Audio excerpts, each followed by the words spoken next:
যোৱা সপ্তাহত ৰাতিপুৱা around 5:30 in the morning প্ৰধানমন্ত্ৰী নৰেন্দ্ৰ মোদী ডাঙৰীয়াই মোক ফোন কৰিছিলে মোক ফোন কৰি মোদী ডাঙৰীয়াই ক'লে তুম সিমু কো মিলা হে মই অলপ দেৰি কাৰণে I got nervous যে কোন সিমুৰ কথা কৈছে মই মোদী ডাঙৰীয়াক ক'লো सर मैं हिमंत बोल रहा हूं अरे मैं तुमसे ही बात कर रहा हूं तुम सिमू को मिल लेना और उनका कुछ तकलीफ है तुम सुन भी लेना I got confused কি কম প্ৰধানমন্ত্ৰীৰ লগত সুধিব নোৱাৰি যে কোন সিমু কি কথা কি বতৰ ফোনটো থোৱাৰ পিছত মই প্ৰধানমন্ত্ৰীৰ কাৰ্যালয়ত যোগাযোগ কৰিলো যে সিমু কোন হয় আৰু পিএমএ মোক কিয় ফোন কৰিলে তেতিয়া তেওঁলোকে মোক এটা সৰু ভিডিঅ' পঠাই দিলে সিমু দাস কঠিয়াতলি নগাঁৱৰ ছোৱালী এইবাৰ ইণ্ডিয়ান ব্লাইণ্ড ক্ৰিকেট টিমে world champion and she is the member of Indian blind cricket team atai অসমৰ ছোৱালী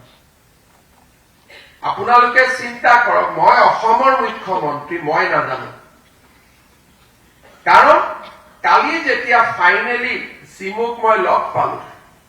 তেতিয়া মই সুধিলো যে মা তুমি অসমৰ পৰা খেলিব গৈছা খেলিব যোৱাৰ আগতে মোক কিয় নকলা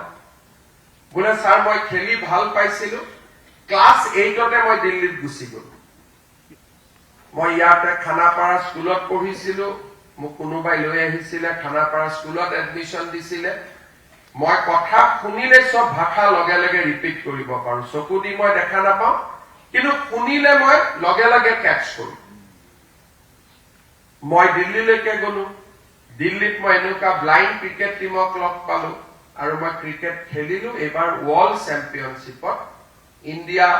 champion হৈছে in blind cricket আৰু মই তাত ৰিপ্ৰেজেন্ট কৰিছো আপোনালোকে চিন্তা কৰক যে পজিটিভিটিটো থাকা কাৰণে নগাঁৱৰ পৰা গুৱাহাটী গুৱাহাটীৰ পৰা দিল্লীৰ পৰা ভাৰতৰ প্ৰধানমন্ত্ৰী পুনে তাই ড্ৰেগ কৰি লৈ গল পুনে টানি লৈ গল it is only the power of positivity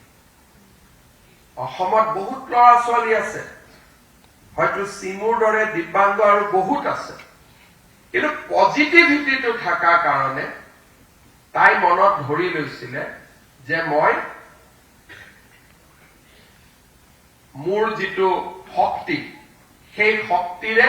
সেই শক্তিক মই সম্ভাৱনালৈ ৰূপান্তৰ কৰিম আৰু মই নিজৰ ভৰিৰ ওপৰত নিজে থিয় দিম অসমৰ ছোৱালী আৰু তেনেকৈ তেওঁলোকে আগবাঢ়ি গৈ আজি বিশ্ব জয় কৰিব পাৰিছে আপুনি বিচৰা বাতৰি পাব কেৱল নিউজ 18 এপত নিউজ 18 এপ ডাউনলোড কৰিবলৈ স্ক্যান কৰক এই QR কোড গুগল প্লে ষ্টৰতো পাব এই নিউজ 18 এপ